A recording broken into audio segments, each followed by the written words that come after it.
It's December 31st, 2026. Fireworks are going off outside. You can hear them through the wall. That muffled pop, pop, pop that sounds almost cheerful if you're not paying attention.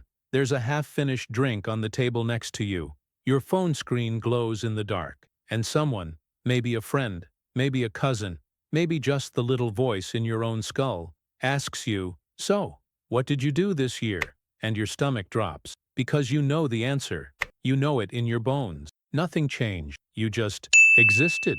365 days of waking up, scrolling, going through the motions, telling yourself next month until there were no more months left. Same apartment, same account balance, same body, same excuses, wearing different outfits depending on the season.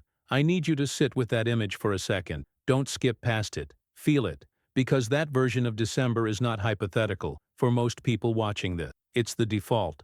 It's what happens when you coast. And coasting doesn't feel like failure. That's what makes it so dangerous. It disguises itself as Tuesday, as I'll start Monday, as nothing at all, until you look up and a year vanished. But right now it's not December. You still have time. And this video is going to show you the 10 habits that will decide whether 2026 builds you or buries you. I'm not here to pump you up. Motivation clearly didn't work. You've had plenty of that. Every January you're motivated. By March you're back on the couch wondering what happened. So I'm not going to motivate you. I'm going to show you exactly what breaks when you ignore these 10 things. Month by month, the slow, invisible damage that piles up so quietly you don't notice it until you're standing in December with nothing to show for the year. These aren't tips. They're not life hacks. Each one comes with a price tag, what it costs you when you skip it. And that price compounds silently every single week. Here's my only ask. If even 3 of these hit close to home, finish this video. And if all 10 do, this might be the most uncomfortable 15 minutes of your year. Good. Comfortable hasn't been working. You didn't wake up one morning and decide to fall behind. That's not how it works. Nobody does. It happened like this. You stayed up past 1 a.m. for the 40th night in a row, not doing anything important, just doom scrolling with your eyes half closed because you didn't want the day to end without doing something for yourself. You skipped the workout because you weren't feeling it, and weren't feeling it became the default setting. You ordered DoorDash again because cooking felt like too much effort after a day of doing nothing that somehow left you exhausted. None of these felt like failure. None of them. They felt like small, harmless decisions. They felt like Thursday. But stack 200 Thursdays on top of each other and that's your year. Gone. Not with a bang. With a quiet, repeated shrug. And here's the part that should actually scare you. It's not that you're failing. It's that you can't even feel yourself failing. It's invisible, like a leak in a pipe behind a wall. By the time you notice the stain on the ceiling, the damage has been happening for months. I think of it as silent compounding. Same principle that makes investing powerful. Small amounts, repeated over time, growing into something massive. Except it works in both directions. Every day you skip doesn't just cost you that one day. It costs you the momentum of every day that would have come after it.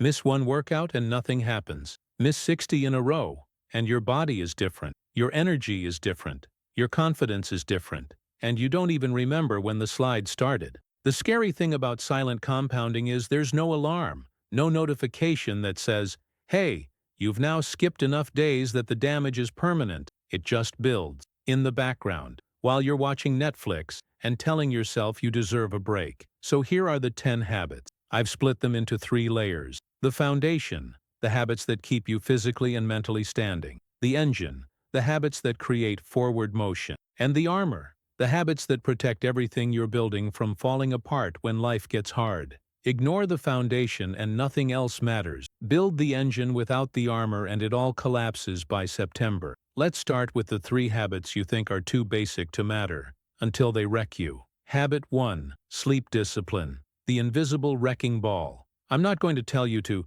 get 8 hours. You've heard that. It didn't change anything. So let me show you what's actually happening instead. It's 1:47 a.m. You're in bed, phone 6 inches from your face, eyes burning. You told yourself, just 5 more minutes, 20 minutes ago. You're watching a video you don't even care about. Some random clip the algorithm served you. And you can't stop because stopping means admitting the day is over and you did nothing meaningful with it. You wake up at 7:30, already behind, already foggy, already reaching for your phone before your feet hit the floor. Coffee doesn't fix it. It just makes the fog vibrate. And you do this how many days in a row before you stop calling it a rough morning and start calling it your life? Now run that pattern forward. By March, your baseline mood is irritable. Not having a bad day, irritable, just low. All the time. You snap at people. Small problems feel massive. By June, you can't focus for more than 20 minutes on anything. You read the same paragraph 3 times and nothing sticks. By September, someone takes a photo of you, and you stop scrolling because the person looking back at you looks 5 years older than they should. And you can't figure out why, because you never connected it to the 1:47 a.m. scroll sessions. The habit isn't sleep more. The habit is this: pick a shutdown time, a non-negotiable hour where screens die and the day is over. Defend it like your career depends on it. Because, and I'm not being dramatic, it does. Your cognitive performance, your face, your patience, your ability to think clearly about your own life, all of it runs on sleep.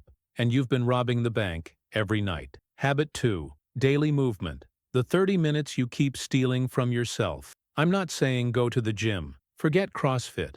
Forget the shirtless guy on YouTube doing muscle-ups at sunrise. Here's what happens when your body doesn't move for weeks. February. A stiffness creeps into your lower back that wasn't there before. April. You walk up 2 flights of stairs, and you're breathing heavier than you want to admit. July. You catch your reflection, maybe in a store window, and for a split second you don't recognize that person. Not because of weight, because of posture, energy, the way your body carries inactivity like a coat you can't take off. The habit. 30 minutes. Every day. Walk, stretch, lift, swim. The only rule is it happens daily, not when you feel like it, because you will never feel like it. Habit 3. 1 non-negotiable. Morning action, the anchor that stops the drift. Your morning right now probably looks like this. Alarm snoozes 3 times. Grab phone. Scroll Instagram for 20 minutes lying in bed with one eye open. Rush out already stressed, already reactive, already behind. No intention, no direction. Just surviving until caffeine kicks in. And when every single day starts like that, in reaction mode, on someone else's terms, something weird happens by May. You realize you haven't started a single day on your terms in months. You're always responding, never initiating. By August, you can't remember the last time you felt in control of your own morning. And that bleeds into everything. The fix is almost embarrassingly simple. 1 action before the phone. 5 minutes of writing. 10 push-ups. 1 page of a book. Doesn't matter what it is. What matters is that you chose it. That your first act of the day is something intentional, not a reaction to whatever notification screamed loudest. Those 3 habits keep you standing. But standing still in 2026? That's the same as falling behind. Now let's talk about the habits that actually move you forward. If any of those 3 hit a nerve, and I know at least one did, hit like. It takes a second. And it tells me to keep making this kind of content instead of the safe stuff. Habit 4. 1 deep work hour. The hour that separates builders from scrollers. Be honest with yourself. How many hours did you work today? 8? 9?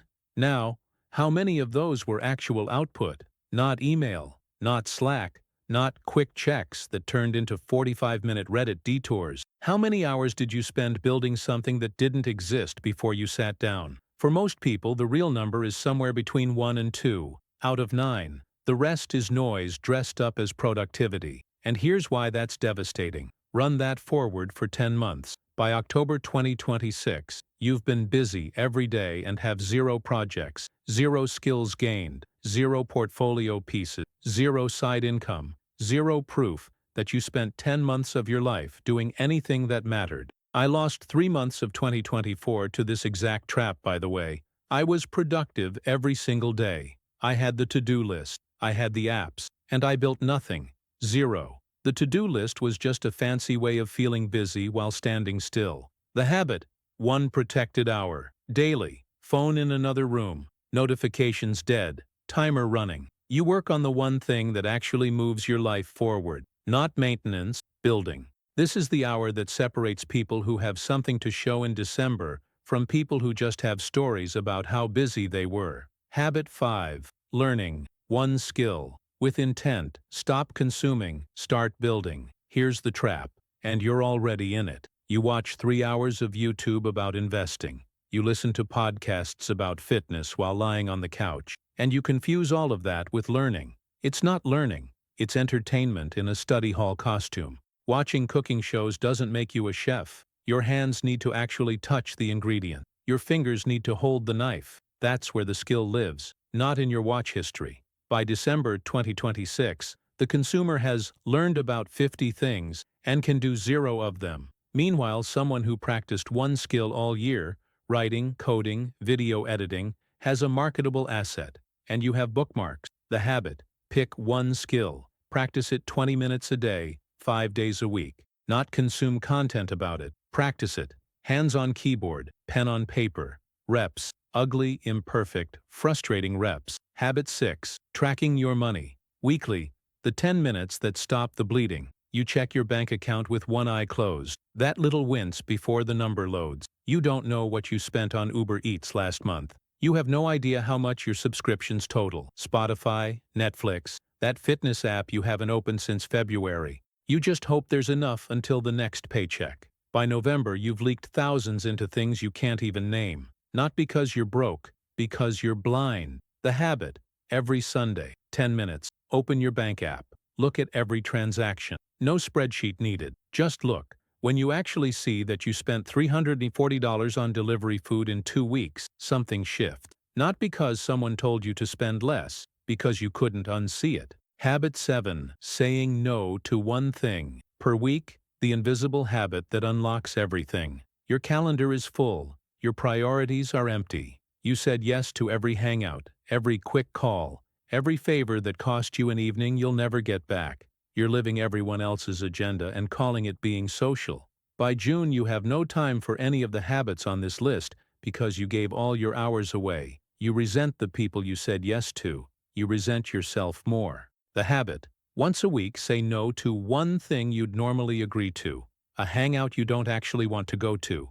A meeting that could have been a text. A favor that'll cost you a whole evening for someone who wouldn't do the same. That reclaimed time is your future. Protect it. All right? Foundation keeps you alive. Engine moves you forward. But there's a third layer most people completely ignore. And it's the one that decides whether you make it to December or fall apart by fall. Habit 8. One real conversation per week. The loneliness. You're pretending isn't there. You have 800 followers and no one to call at 2 a.m. when things go sideways. You text LOL to group chats, but you haven't had a real, honest conversation with another human being in how long? You don't even know. Modern isolation doesn't look like sitting alone in a dark room. It looks like knowing 200 people's breakfast habits from their stories and not knowing if your closest friend is actually okay. By the middle of 2026, the isolation calcifies. You stop reaching out because it's been so long it'd feel awkward. You handle everything alone and tell yourself that's strength.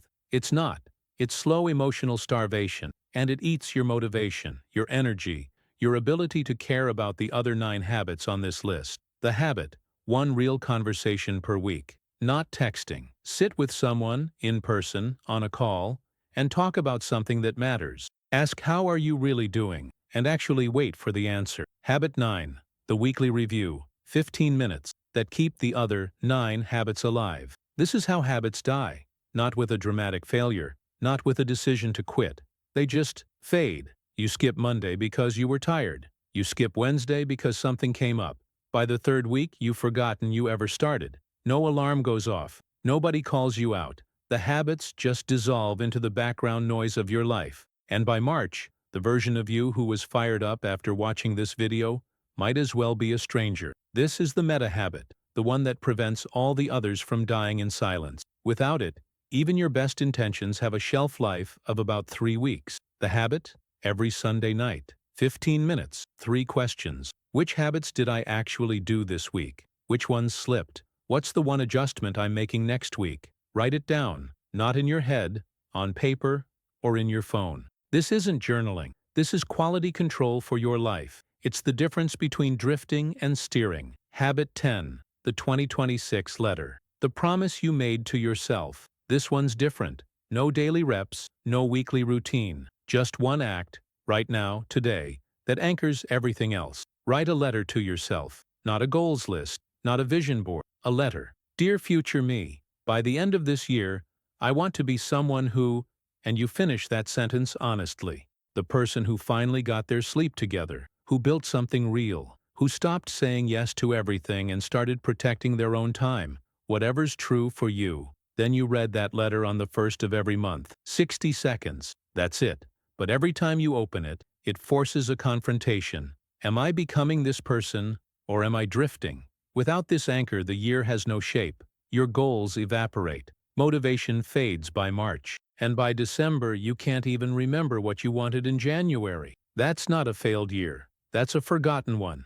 And a forgotten year is worse than a failed one. Because at least failure means you tried. You just heard 10 habits, and I know exactly what's happening in your head right now. Part of you is already building the excuse. That's too many. I'll bookmark this and come back to it. Cool video. I'll start Monday. And maybe you will. Maybe you'll close this tab and forget everything I said by tomorrow morning. Your phone will buzz, the algorithm will serve you something shiny, and this video becomes another bookmark in the graveyard. But if you do, remember this moment. Remember that someone laid out exactly what was coming, showed you the damage month by month, and you chose to scroll past it. Now, if something in this video made your chest tight, if even one of these 10 habits felt like a mirror you did not want to look into, then listen to me. You're not too late. 2026 isn't over. But that window where it's still easy to change, where the damage hasn't compounded into something you can't undo, that window is closing, and it doesn't send a reminder when it shuts. I'm not going to repeat the list. You heard it. You know which ones you're ignoring. You knew before you clicked on this video. That's why you clicked. The question was never, do these habits work? Come on.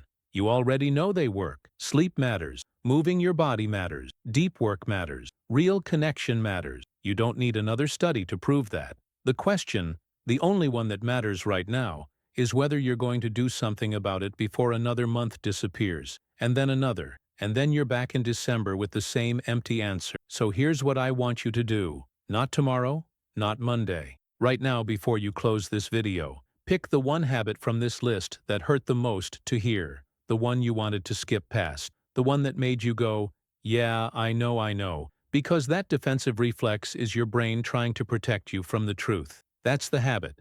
That's your starting point. Don't try to do all 10. Don't build a spreadsheet. Don't redesign your entire life tonight. Just pick the one that stung and do it. Today, start ugly, start annoyed, start with the bare minimum. But start while this feeling is still in your chest, because that feeling has a half-life, and your old patterns are very, very patient. Your brain is going to push back. It's going to tell you it's not the right time, that you need a plan first, that you should watch one more video before you commit. That voice has been running your life for years, and look where it got you. Maybe, just maybe, it's time to stop listening to the part of you that's kept you exactly where you are. 2026 doesn't care about your intentions. It doesn't care about your bookmarks or your Notion boards or the motivational quote you saved on your lock screen. It only counts what you actually did. So, what are you going to do? Comment the number of the habit you're starting with. Not tomorrow, today. I read every single one. And if this video made you feel something you weren't expecting, hit subscribe. I make the kind of content that doesn't let you stay comfortable, and clearly comfortable wasn't getting you anywhere.